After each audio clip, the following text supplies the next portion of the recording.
Once upon a time, there existed a world beneath our own, not an ordinary world, but a place filled with magic. These two realms were linked to each other. One was the upper world, while the other was known as the lower world. In this lower world, there was a king who effortlessly ruled both domains. He had a vivid imagination and often conjured up things that didn't exist in reality, finding joy in his imaginative creations. However, one day, the king grew deeply unhappy because of his imaginative musings. His troubles piled up, and he found it challenging to govern both worlds. As a result, they began to drift apart. The magical lower world also sensed the king's sorrow and began to change. A dark, shadowy presence emerged, born from the king's pain. This shadow spread and evolved into a monstrous entity called Shroud. Regrettably, Shroud wreaked havoc upon this world of magic, turning it into a dark, desolate place and forever separating it from our world. Fast forward to the present, and we find a boy named Peter embarking on a journey to a new home with his mom, dad, and sister. In our story, Peter always felt nervous and scared because he had a habit of overthinking even the smallest things. This tendency to imagine things excessively was the source of his troubles. On the other hand, his sister was quite different from him. She was always cheerful and had a positive outlook on life, never dwelling in her imagination. As the family started moving into their new home, Peter's sister decided to visit a nearby general store one day, and he tagged along. The store was filled with curious and colorful objects, some of which seemed rather valuable. Amidst all the intriguing items, Peter was particularly drawn to a puzzle cube. It was an ordinary-looking cube that required solving a puzzle, but what he didn't realize was that it held a touch of magic. Unaware of the cube's secret, Peter purchased it and brought it home. Later that night, as Peter was getting ready for bed, his mom surprised him with a gift, a compass. This compass had belonged to Peter's grandfather, who had left special instructions for it to be given to Peter when he was a little older. Peter brought the compass to his room and began to work on the puzzle of the cube. In the midst of this, his sister entered the room and asked Peter if she could have the puzzle cube, offering him some coins in return. She reached into her pocket to get the coins, and at that moment, a coin slipped from her hand and fell through a small hole in the wooden floor. Peter bent down to retrieve the coin from the hole, and as he peered inside, he was startled to see a large, animal-like eye staring back at him. Fear gripped him, and he hastily pulled back. Before he could make sense of what had just happened, the room began to shudder, cracks appeared on the walls, and the floor beneath them started to break apart. In the blink of an eye, everything in the room, including the bed where Peter's sister sat, was lifted into the air. Realizing what was happening, Peter jumped onto the bed just in time. It turned out that solving the puzzle on the cube had triggered a mysterious mechanism, revealing a passage to the same world from years ago. As the bed descended, a multitude of strange creatures emerged, and they began to carry the bed and its occupants away to parts unknown. The creatures had acted swiftly to save Peter and his sister because the monstrous Shroud had caught wind of their presence and posed a grave threat. They led the children to a different location, guiding them across a bridge, and then they destroyed the bridge to prevent the relentless monster from following them. Eventually, the creatures brought Peter and his sister to a cave. The children looked around in astonishment, bewildered by the unfolding events. It was then that the leader of the creatures appeared, and upon seeing the humans, he grew angry, as their presence was seen as a significant danger. However, an elderly creature stepped forward and implored everyone not to be enraged. This wise creature explained that it was no coincidence that Peter and his sister had arrived. Many years ago, a prophecy had foretold the arrival of these two children.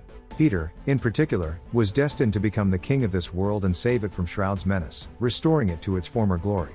It was revealed to Peter that he was actually the king's murderer from years ago. The old creature guided them into a cave and pointed to a prophecy etched on the wall, featuring a drawing of Peter and his sister. The cave walls were adorned with numerous other images that illustrated the history of this world. The old creature then began to recount the tale of the past, describing how an elder king once ruled both worlds. Tragedy struck when the monstrous Shroud was born from the dark shadow, leading to the separation of the two worlds. This event caused the world's only timekeeping clock to break, freezing time itself. According to the prophecy, Peter had a crucial role to play in fixing this world. To restart the clock, he needed to find more magical puzzle cubes and solve them. With each solved cube, he would acquire a key to operate the clock. Peter and his sister realized that to escape this world, they would have to complete these puzzles. The old creature then handed Peter a book, which appeared empty at first glance. The old creature explained that the book was magical and could only be deciphered by the educated mechanic creature in their world. Therefore, Peter and his sister needed to seek out this mechanic. They agreed to be led to this mechanic by the old creature, and his son, Pling, accompanied them. However, tensions flared between the old creature and Pling during their journey, as they didn't trust each other. In the midst of their argument, Shroud, the menacing monster, appeared and launched an attack. They fled, and in the chaos, Peter, his sister, and Pling tumbled down a great distance, eventually emerging from the cave. They found themselves lost in this unfamiliar world. Pling then handed Peter the compass, which could guide them. Following the compass, they eventually reached the mechanic, who was engrossed in repairing numerous mechanical devices, resembling a living statue. They sought his assistance, but he initially declined, stating he was too busy. However, when Pling mentioned that his father had sent them, the mechanic agreed to help. He took the puzzle from Peter and placed it on the magical book. As the mechanic creature placed the puzzle on the magical book, lines of text, images, and maps appeared. The book also revealed the location of the next puzzle and provided a detailed path to follow. The mechanic explained that after solving a puzzle, the book would guide them to the next one, with the entire route clearly mapped out. The mechanic then handed Peter a small device, a bulb-like contraption, instructing him to activate it with the power of his mind and imagination. However, before doing so, he emphasized that Peter needed to confront and eliminate the fear within him. To achieve this, he instructed Peter to close his eyes, release his fears, and focus on reading the book carefully. Following the mechanic's guidance, Peter closed his eyes and began to let go of his fear. With intense concentration, he read the riddle from the book. Pling, acting swiftly, solved the puzzle, revealing that they needed to go to the ground of a ruined building where a massive eye in the sky loomed overhead. With Pling's assistance, they found the ruined building and stood on the designated spot where a large clock picture was depicted on the ground. As Peter and Pling examined the clock on the ground, they noticed that the clock had 12 numbers, but they needed to find the missing number 13. Their search around the ruins didn't yield the number they were seeking. However, Peter's determination led him to continue exploring the area, and he eventually discovered the number 13 incorporated into a large picture. This image featured numerous depictions of rats and a small button.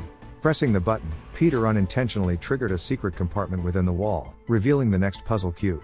His joy was short-lived, as a massive dragon suddenly appeared. Frightened, Peter quickly sought refuge behind a pillar. However, he recalled the advice of the mechanic creature that a king should be brave, should control his fear, recognize his power, and use it. Summoning his courage, Peter stepped out from behind the pillar and bravely declared, "Look, I have a puzzle cube, and I am the king here." In response to Peter's words, the dragon bowed before him, lowering its head and apologizing, saying, "Please forgive me." The dragon revealed its ability to take any form, and Peter saw an opportunity.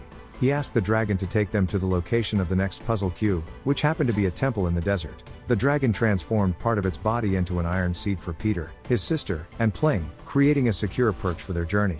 The dragon carried them to the temple, where numerous statues of stone soldiers stood. These statues had once been living creatures, but they had been petrified due to Shroud's attack. Inside the temple, they encountered a two-headed tortoise, actually two tortoises fused together. Recognizing Peter as the king, the tortoises attempted to converse with him. However, Peter grew frustrated with their lengthy chatter, exclaiming, "Why are you talking so much? Don't waste my time, I have to find the puzzle." Peter's sister was disheartened by his behavior, and she tried to intervene and calm the situation. This led to a heated argument between the siblings, and in her anger, Peter's sister decided to leave the temple. As Peter examined the temple, he noticed numerous pictures adorning its walls. Some of these pictures were on stones embedded in the walls. These images contained a puzzle encoded in symbols. Peter set to work, touching and turning the stones as guided by the symbols. With careful manipulation, he managed to solve the puzzle. Upon successfully solving the puzzle, a hidden door within the temple wall began to open, revealing the next puzzle cube. However, before placing the cube on the magical book to learn the location of the subsequent puzzle, he heard his sister scream from outside. Rushing out to see what had happened, Peter was met with a distressing sight. His sister had been captured by the army of Shroud, a formidable force composed of robot machines, led by a commanding figure. The leader of the army demanded that Peter hand over the puzzle cube. In response, Peter firmly refused, stating that his mission to find all the puzzles was still incomplete. The leader's anger flared at Peter's refusal, leading to an aggressive confrontation as the army closed in, demanding the cube. Faced with the threat to his sister, the dragon unleashed its fury, increasing in size and overpowering the soldiers with its immense strength. The soldiers, in comparison, seemed like tiny children in front of the dragon as it crushed them like ants. A fierce battle ensued, with the dragon battling Shroud's forces. Peter, however, utilized the device given to him by the mechanic and swiftly defeated the army of robot soldiers. But in the midst of the chaos, one of the soldiers managed to attack Peter's sister, causing her to begin turning into stone. There was only one way to reverse this transformation: defeating Shroud and restarting the clock that had stopped years ago. With limited time, they needed to find the last puzzle cube located atop a mountain. Upon reaching the mountain, the fused tortoise mentioned having a faint sense of having been there before but couldn't recall when. As they continued their journey, Peter's sister's condition worsened, her transformation into stone progressing. Faced with his sister's deteriorating condition, Peter decided to leave his sister in the care of the tortoise and the dragon while he ventured off with Pling to find the puzzle cube. Peter successfully solved the puzzle, but when he reached the designated spot, he was taken aback to find the cube missing. someone had already taken it, leaving Peter feeling disheartened and disappointed. Returning to his sister, he discovered that she had now fully transformed into stone. Overwhelmed by sadness and anger, Peter flung the magical book, given to him by the old creature, away, as he had lost faith in the entire endeavor. He believed that he was incapable of achieving anything right. The tortoise then recalled when it had previously visited the mountain and revealed that it had taken the last cube to prevent Shroud from obtaining it. With this, the tortoise gave the final puzzle cube to Peter, bringing a glimmer of hope. However, Peter was left in despair, as he realized that they no longer had the book he had thrown away. Overcome with regret, he broke down in tears. Yet, the dragon, with its ability to fly, consoled Peter and went down to retrieve the discarded book. With the retrieved book in hand, Peter placed it on the magical book, which revealed that to restart the clock, they needed a key. This key was located in a clock tower, so they set out on a reluctant journey to the tower, leaving his sister's petrified form behind. Upon arriving at the clock tower, Peter and the dragon encountered massive, magical gloves serving as guardians of the tower. These gloves prevented anyone from proceeding further unless they were the rightful king. The dragon vouched for Peter, asserting that he was indeed the next king. The gloves agreed, but they posed a challenge. Peter had to demonstrate his kingly powers. Peter pondered this challenge, realizing that he didn't possess any apparent special powers. However, he recalled his dexterity in playing games involving hands and fingers. He proposed a game to the gloves, a challenge they accepted. In a game of skill, Peter emerged victorious, leaving the gloves bewildered and somewhat disgruntled at their unexpected loss. As the gloves turned hostile and began attacking Peter, he remembered the bulb device given to him by the mechanic. Peter swiftly ordered the device to counterattack and destroy the gloves. The bulb device responded to his command, launching an attack on the magical gloves and shattering them into numerous pieces, effectively neutralizing the threat. With the gloves defeated, Peter acquired the key to the clock, a culmination of his efforts in solving the puzzles. However, during this confrontation, Pling also succumbed to the same petrification process that had afflicted Peter's sister earlier. In a shocking revelation, Peter realized that Shroud, the menacing monster, was none other than the dragon that had accompanied them on their journey. The dragon transformed back into its true form as Shroud and used its unique ability to manipulate its body to attack Peter. During the confrontation, Shroud unveiled Peter's most profound secret. Peter's sister was not real, but a product of his imagination.